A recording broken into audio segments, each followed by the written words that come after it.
আমেরিকাতে এসে এই প্রথম আমার হাঁসের মাংস খাওয়া। ওই ইন্ডিয়া থাকতে হাতে গোনা হয়তো 3 থেকে 4 বার আমি খেয়েছি, ভালো লাগে না সেটা বলবো না, কিন্তু দেশি মুরগিটা আমার কাছে বেস্ট লাগে। তাই আমার নতুন একটা ছোট্ট ভিডিওতে তোমাদের সবাইকে ওয়েলকাম। তো সেদিন মামনি দিয়ে এসেছিল আমাদের বাড়িতে লাউ পাতা নেওয়ার জন্য, কারণ লাউ গাছগুলো না এখন মরে মরে যাচ্ছে, শীত আসছে তো এই গাছগুলো আর একটাও থাকবে না কয়েকদিন পরে।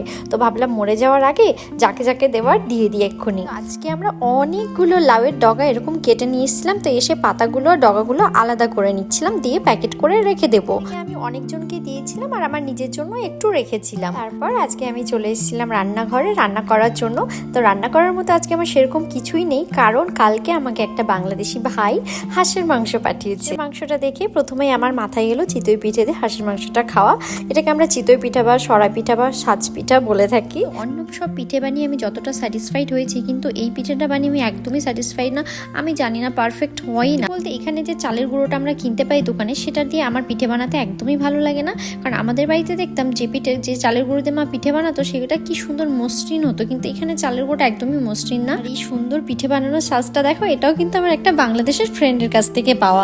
এটার মতো আমি অনেক খুঁজেছি কিন্তু পাইনি, জানো তো। তোমরা যদি কেউ জেনে থাকো এরকম পাওয়া যায় কিনা আমাকে বলো, কারণ আমাদের বাড়ির ওখানে আমি দেখেছি মাটির পাওয়া যায়, কিন্তু মাটিরটা আনা ভীষণ মুশকিল, ভেঙে যাবে আস্তে আস্তে। পিঠের মধ্যে এই পিঠেটা যখন দুধে ভিজিয়ে করে খেজুরের গুড় দিয়ে, ওটা খেতে আমার ভীষণ ভালো লাগে, ওই জন্য এটা আমি খুঁজছি। দেখো তোমাদের সঙ্গে গল্প করতে করতে আমার পিঠে রেডি হয়ে গেছে। পিঠেটা কিন্তু খেতে ভীষণ ভালো হয়েছিল, কিন্তু দেখে আমি একদমই খুশি হইনি, কারণ বাড়িতে দেখতাম মা পিঠে বানালে সাদা ধবধবের ফ্লাফি ফ্লাফি হতো, ওটা বেশি ভালো লাগতো আমার খেতে। দেখো সেই হাঁসের মাংসটা দেখতে তো এত সুন্দর লাগছে, আর খেতেও দুর্দান্ত হয়েছিল। হাঁসের মাংস দেখলেই আমার একটা কথা খুব মনে পড়ে।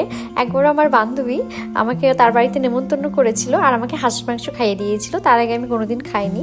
ও আমাকে এটা বলেছিল এটা দেশি মুরগির মাংস, আর আমি বুঝতেই পাইনি পার্থক্য হাঁস আর দেশি মুরগির মধ্যে। আজকের আমার ছোট্ট একটা ভিডিও, তোমাদের কেমন লাগলো জানিও। সবাই খুব ভালো থেকো।